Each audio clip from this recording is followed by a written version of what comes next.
During stage 1 of Cambridge Connections, the message from the community was clear.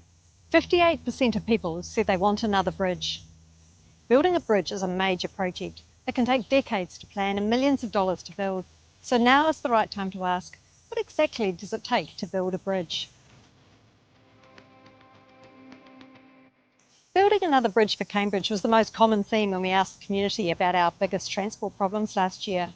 And we heard you. By the end of this year, elected members will have identified a potential bridge corridor. That's the general area where a bridge might go. But that's really just the beginning. From there, it takes a year or two of technical studies that are required by law. These studies look at things like ecological impacts, archaeology and ground conditions. Only after that work is done can land be protected or designated for a future bridge. That's when the council can begin purchasing land. Building a bridge will be the most expensive project in the Transport Plan and will likely take at least 15 years to build.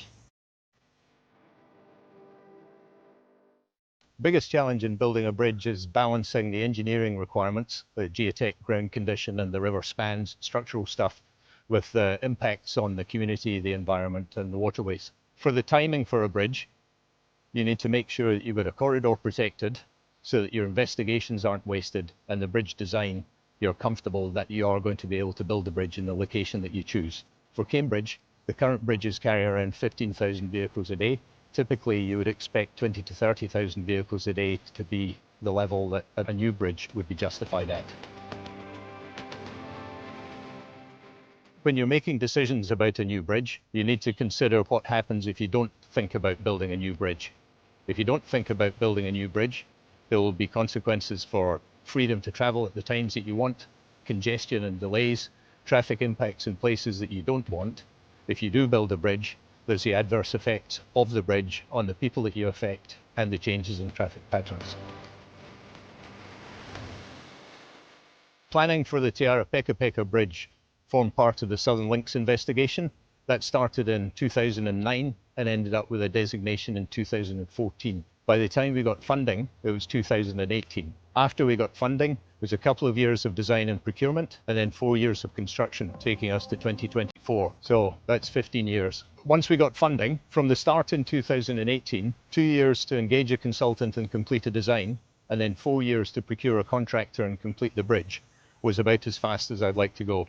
Anything else would be a high-risk ask. For the cost of the bridge, the long-span bridges would typically be in the order of $15,000 to $20,000 a square metre. So for a bridge that's 20 metres wide, that would be $30 to $40 million for the bridge if it's 100 metres long. Right now, we need to think about what we want a future bridge to do. Do we want it to move vehicles out of town, or do we want it to bring people into town? The answer to that question will play a big role in deciding where a new bridge should go. We also need to think about how we make the most of the bridges we already have. How can we keep traffic moving, especially across the high-level Victoria Bridge? Victoria Bridge has around 20 years before we need to consider putting a new deck on it. The low-level bridge is 60 years old. That means we have an opportunity to think about the role we want those bridges to play in the future.